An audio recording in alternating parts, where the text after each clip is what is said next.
My name is Emily, I'm 30 years old.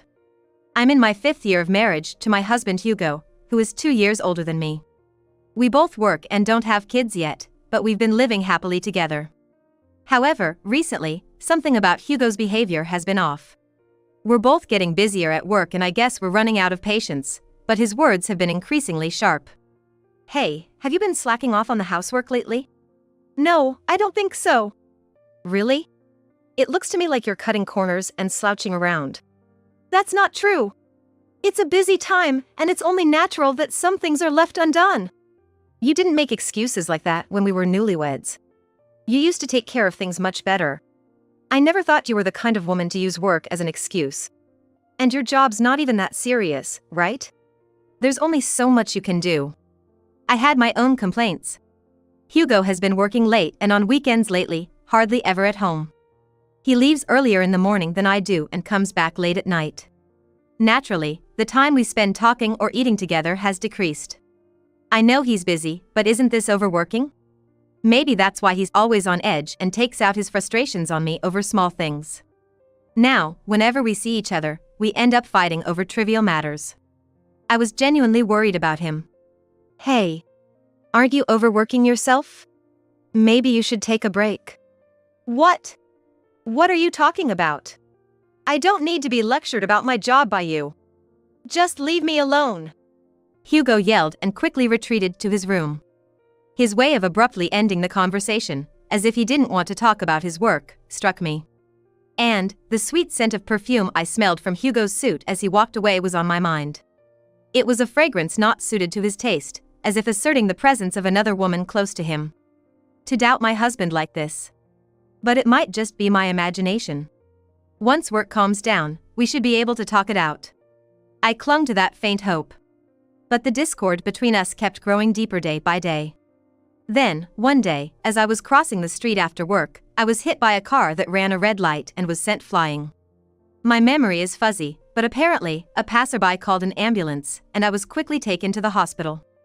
Thanks to the swift treatment, my life wasn't in danger, but I ended up with bruises and a fracture that would take 2 months to heal. Since I'll be hospitalized for a while, I needed to ask Hugo to prepare my things. We hadn't been talking properly lately. He'd been ignoring me whenever I tried to speak to him. I was dreading it, but in this situation, Hugo was the one I had to rely on. I decided to call him. But he didn't answer the phone right away. Eventually, it went to voicemail. I kept calling persistently, and finally, Hugo answered. What do you want? You keep calling. It's annoying. Can't you see I'm busy working? Hugo's voice was full of anger as he answered. But I couldn't back down. This was an emergency. Listen, I was in an accident. I got hit by a car. I'm going to be hospitalized for a while, so I need you to bring me some things. Please. His response was unbelievable. What? Hospitalized because of an accident? That's your own fault, right? Deal with it yourself. Don't rely on me. I'm busy, so don't contact me for a while. What? Hey, Hugo, are you still on the phone? Oh, sorry. I'm done now. Seriously, what a stupid woman. Before I could say anything in return, Hugo hung up. I was left in shock. Why? Isn't he worried that his wife was in an accident? He didn't even offer to help or ask how I was. He just yelled at me and hung up. And the sweet female voice I heard just before he hung up. My suspicions turned into certainty, and my heart sank. At the same time, a flame of anger ignited within me. Fine, if that's how it is, I have my own plans. I'll make sure he regrets underestimating me. And to do that, I need to heal properly first. I resolved myself, but before I could take my revenge, fate reached Hugo faster. Emily, I heard your husband, Hugo, died in an accident. What? What are you suddenly talking about? One day, out of the blue, my best friend Mina shocked me with this news over the phone. I rushed to Hugo's place. Not because I was worried, but because if he was dead, I couldn't punish him myself. Even if it was divine retribution, I wanted to be the one to deliver the final blow. As I made my way to Hugo, I reflected on the journey that brought me to this day. First, I thought back to the day Hugo refused to prepare for my hospital stay. I called the next most reliable person, my mother. Hello, Mom? You see, I've been in an accident. What? An accident? Are you okay? How bad are your injuries? When I told her about the accident, she sounded frantic and worried over the phone. It was a stark contrast to Hugo's cold reaction. I asked her to take care of my hospital preparations and felt relieved as I waited for her in my hospital bed. I was glad I'd given her a spare key to our house.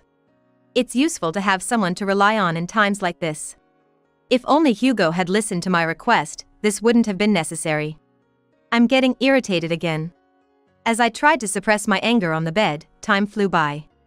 Soon, the door to my hospital room opened. Emily! Are you okay?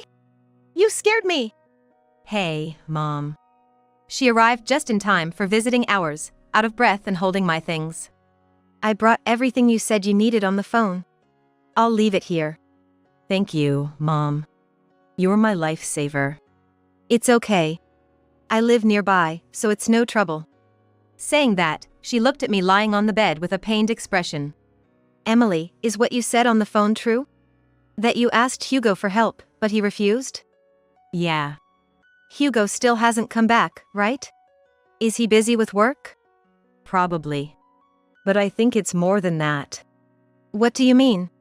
I think Hugo is cheating on me. When I confessed this, my mother widened her eyes and frowned. I thought so. Did you know? What?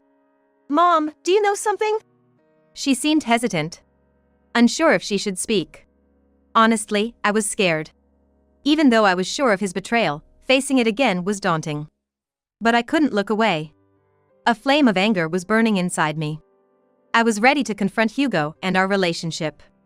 In other words, I was prepared to fight. I needed all the information I could get to have the upper hand. Mom, I'm ready. If you know something, please tell me. With that, she seemed to make up her mind and began to speak. I'm sorry. I thought I might be mistaken. But I didn't want to hurt you if it was true. I saw him the other day at the train station, walking arm in arm, looking cozy with a woman. I understood what my mother struggled to say. Oh. I see. So that's how it is. Thank you, Mom, for telling me. Emily. I'm on your side. I'll always help you. If you're ever in trouble, just call me. Thanks, Mom. Her firm words were a great comfort. Knowing I had an unwavering ally was truly reassuring. And so, my first day in the hospital passed. The next day, I received explanations from the doctors about my injuries and hospital life, and I even spoke with the police about the accident. Ideally, Hugo would have been there with me to hear all this. But given our current situation, that was too much to hope for. I had to handle everything about my hospital stay on my own. Until I could start rehab, I spent my days alone in bed, watching TV and reading. My boss and coworkers came to visit, and when I apologized for the work I left behind, they told me to forget about work for now and focus on healing, especially since I'd been particularly busy recently. I just smiled wryly. A few days later, the person I'd been secretly hoping to see came to visit. Emily! I came to see you. Who would have thought our reunion after so long would be in a hospital? Mina, keep it down. It's a hospital, after all. Okay. You're still as dependable as ever, Emily. But you need to relax a bit more, or your injury won't heal properly, you know? The one who knocked on my hospital room door with a sweet voice was my best friend Mina. We've been friends since elementary school, living in the same neighborhood and often playing together. Our friendship continued through middle and high school, and even after a brief separation in college, we reconnected as adults. Actually, it was Mina who introduced me to Hugo. It's funny to say, but I'm the serious type, and Mina's more laid back and charming. Our personalities are complete opposites, but somehow we click and have always stuck together. But that's exactly why I understand. When I called Hugo, the sweet, cajoling voice on the other end of the line belonged to her. Here, this is for you. I wasn't sure what to get, so I asked the store clerk. Mina said cheerily, placing her gift on the side table. I kept my face composed and asked. Mina, did you take time off work to visit me? Oh, yeah. It's a big deal when your best friend's in trouble. I wanted to come right away, but my senior at work was nagging me about a deadline. Mina laughed it off. We continued with trivial conversations. I could smell a sweet perfume from Mina. Yes, the same scent I had noticed on Hugo's suit earlier. Let's be clear, I suspected my best friend and my husband were having an affair. No, I was certain of it. Hugo was cheating on me with Mina. They were keeping it a secret, but I knew that Hugo and Mina had dated in college. I found out when I stumbled upon a photo of them together while cleaning Hugo's room early in our marriage. The photo showed them looking very cozy, and there were several like it. I remembered when Mina introduced me to Hugo. When I told him about my best friend Emily, he seemed interested. Why don't you meet him, just to see? That's how she introduced us. Mina and Hugo were already acquainted from college and kept in touch as friends. I chose to ignore the photos I found. Sure, they might have dated in the past. But now, Hugo is married to me. Though it bothered me that he kept so many photos, I rationalized they might just be old memories or something he forgot to discard. I thought he didn't tell me about their past relationship to spare my feelings. So, I convinced myself and left his room. But thinking back, the photos weren't hidden, they were in plain sight. If he was considerate, he would have hidden them better. Why didn't I confront him then? I regret not addressing this issue sooner. Letting it drag on until I was certain. The woman my mom saw with Hugo was Mina. My mom knew Mina since she was a child. Though they hadn't met as adults, she'd recognize Mina's grown-up face. That's why my mom hesitated to tell her daughter about her best friend's betrayal. I stared at my best friend in front of me. Hey, Mina. Do you know what I'm thinking? How I'm planning to make you and Hugo pay, how to make you regret. That's all that's on my mind. But Mina, oblivious to my thoughts, kept chatting cheerfully. By the way, I'm going on a trip soon. I'll bring you a souvenir when I come to visit next. With that, Mina left. Knowing my best friend's betrayal, my anger only grew. And then, though I knew it was a bad idea, I called Hugo. Maybe I wanted to unleash my anger on him. It was rash, with no plan in place. But I couldn't stop myself. I never knew I could be so driven by emotion. Surprisingly, Hugo answered immediately. What do you want? Didn't I tell you not to contact me? Whatever, I actually wanted to tell you something. I'm going on a trip starting tomorrow, and the house will be empty. Well, I guess you're not coming back home yet, but just so you know. So don't contact me anymore, okay? I don't want my vacation ruined. I thought you were busy with work. Huh? Oh. I just wrapped up a project, obviously. You should know that without me having to tell you. So, anyway. You're going with Mina, right? On a cheating getaway? What? When I calmly replied, Hugo paused and then let out a dumbfounded sound. I pressed on. Mina, my friend Mina. You're cheating on me with her, aren't you? Mina's your affair partner, right? Hiding it is useless. I know everything.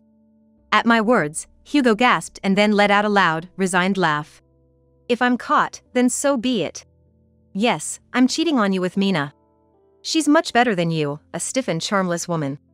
Mina knows how to pamper a man. Marrying you was a mistake. I should never have broken up with Mina over some stupid fight. So, you two were together after all. Yeah. You didn't even realize it, huh? Your husband and your best friend were having an affair right under your nose, and you were too busy reading my face to notice anything.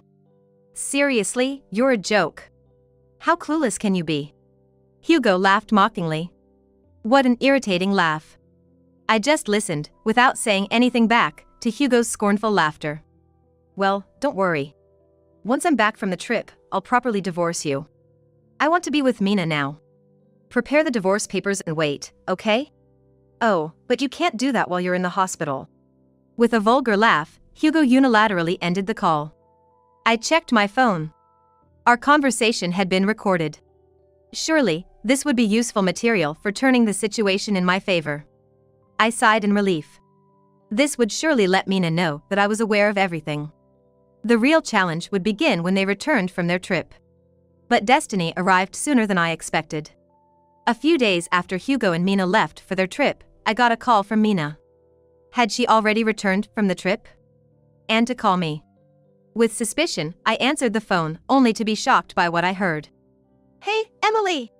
Hugo was. What? What's wrong, Mina? Calm down. He's dead. Died in an accident. His body was all mangled. What? What are you suddenly saying? Isn't Hugo with you on a trip? That's true, but. Mina's incoherent words left me confused. Through Mina's sobbing, I managed to piece together the story. They were supposed to return home from their trip today. They got into an accident on their way back. Someone nearby had called an ambulance, and they were rushed to the hospital. Hugo was hit by a car. He was thrown, and there was so much blood, and his arms and legs were all twisted, and he's not responding to me. What should I do, Emily? I listened to Mina's words calmly. I was surprisingly composed.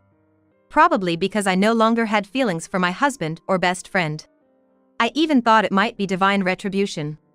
It turned out that Hugo was taken to the same hospital where I was admitted. Using my crutches, I hurried to where Hugo was.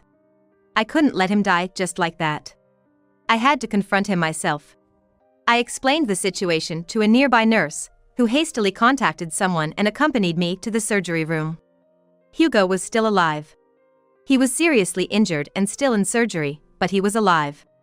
Mina, who had come with the ambulance, was sitting slumped in the corridor outside the surgery room. She seemed to have lost all her strength. As soon as she saw me, she started crying loudly. I'm so glad. I was so scared. Mina cried like a child, and I looked down at her with cold eyes. In the past, I would have comforted her when she cried. But now, I had no desire to get involved with Mina any further. I silently left and returned to my room. Soon, the nurses, notorious for their love of gossip, spread the word that my husband was brought to the hospital after an accident with his mistress on their way back from a trip. According to the nurses, Hugo was sure to have lasting injuries from the accident. I decided to wait until Hugo was well enough to have a conversation. I also informed his parents about his accident. When they learned about his affair, they dismissed it as his own doing. With my mother's help, I began preparing for the divorce. Then, the day finally came. The meeting was arranged through my mother. The location, Hugo's hospital room. As my mother, my in-laws, and I were about to enter, we heard a man and a woman arguing inside. That's what I'm saying. If you hadn't suggested going on that trip, none of this would have happened. It's all your fault. You're a jinx. Take responsibility for it. What are you talking about? Don't blame me. It was Hugo's fault for not looking ahead. It's his own fault for not paying attention. I have nothing to do with it. I even paid for most of the trip. If you're going to say that, give me back all the money I spent. What? You were the one who offered to pay. I didn't ask for it. You should pay for all the hospital bills and future expenses. I was utterly dismayed. Even in this situation, they were still blaming each other. I deliberately opened the hospital room door with a loud noise. Hugo, firmly fixed to the bed, and Mina at his side, looked at us in surprise. Emily! Wait, it's not what you think. It's all Mina's fault. I'll make her take responsibility. Don't blame me. And Emily is my best friend, she's on my side. Ignoring their argument, I tossed the divorce papers onto the bed. Can you sign this quickly? Huh? Emily? Oh, you can't be in that state, can you? Don't worry, if you agree to the divorce, someone can sign on your behalf. Wait. I don't want a divorce. Didn't you say to prepare the divorce papers and wait? I did just that. That was. I regret cheating, okay? But now, in this situation, I realize I need you. I love you the most. So. Really? After all you've said? I played back the recorded conversation from the phone call. Hugo's abusive words filled the room. He was shocked, not expecting to be recorded. As I turned up the volume, curious nurses peeked in from the open door. Stop it! As Hugo shouted, the playback ended, and I took a deep breath. After hearing all that, do you think I still want to be your wife? You're the one who brought up divorce first. Saying you need me or love me now is too late. You just want someone to take care of you in the future, right? I don't want anything to do with that. My love for you ran out long ago. The only thing I can give you now is this divorce paper. That's it. At my sharp words, Hugo groaned in frustration. Then my in-laws stepped forward, scolding him. You idiot son! What do you think Emily is, huh? She's not someone you can just use at your convenience. You cheat and then have the nerve to act like this? The only thing you can do now is agree to the divorce. I'll sign for you if I have to. How could you cheat? Disgusting. I must have raised you wrong. Don't bother Emily any more than you have. Have some decency. Dad, Mom, aren't you on my side? There's no one on your side here. And you. It turns out you were lying about being busy, right? When I informed your company about your hospitalization, your boss said you haven't been focused at work recently and have been taking a lot of time off. It was all for your affair, wasn't it? I explained everything to your boss. What? What did you do? Well, if that's wrong, you can correct it yourself. Upon hearing this, Hugo bit his lip. It seemed my guess was right. The busy with work excuse was a lie. Hugo was busy with his affair. I was truly appalled. I turned my gaze to Mina. She flinched under my look, trembling. At that moment, Mina's parents, who I had invited, entered the room. Mina, you've really done something terrible. Dad, Mom. Thank you for coming. It's okay, Emily. Thank you for letting us know. We'll take care of Mina. Emily, you should get the divorce papers signed quickly. Wait. Why are you all? Listen to my side too. Mina's parents were of course acquaintances since our childhood. I was the one who had summoned them here. Mina was dragged to a corner of the hospital room and was given a stern lecture. I then turned my gaze back to Hugo. If you absolutely refuse to agree to the divorce, I'm prepared to take this to court. So, what's it going to be? A court case? Stop beating around the bush and decide quickly. I demanded sharply. Hugo slumped, defeated, and let out a weak voice of agreement. The divorce papers were filled out by my father-in-law, who wrote Hugo's name in a surprisingly elegant hand. Oh, and just so you know, I'll be demanding alimony, of course. My final words echoed, met with screams of disbelief from both Hugo and Mina. The divorce between Hugo and me was finalized smoothly, and we became strangers to each other. Hugo ended up paralyzed from the waist down due to the accident and had to resign from his job. Disowned by his parents for the affair, he faced an uncertain future after being discharged from the hospital. Moreover, rumors of his affair and accident spread in the hospital, and he was subjected to curious gazes from the gossip-loving nurses and cold stares from those who knew about the commotion in his room. Mina, once my best friend, was also disowned by her parents. Apparently, she had embezzled company funds for the affair with Hugo and lost her job. The alimony owed to me was paid in one lump sum by Hugo's and Mina's parents, meaning they both ended up in debt to their parents. After I was discharged from the hospital, I received numerous calls from both of them begging for help, but I ignored them all and set my phone to block their numbers. They had nothing to do with me anymore. It was all their own doing. Once I fully recovered, I moved out of the house I had lived in with Hugo and into a new place. It was a high-rise condo, something I had always dreamed of. Now, there was no need to worry about Hugo's moods. I was ready to live my life to the fullest, for myself.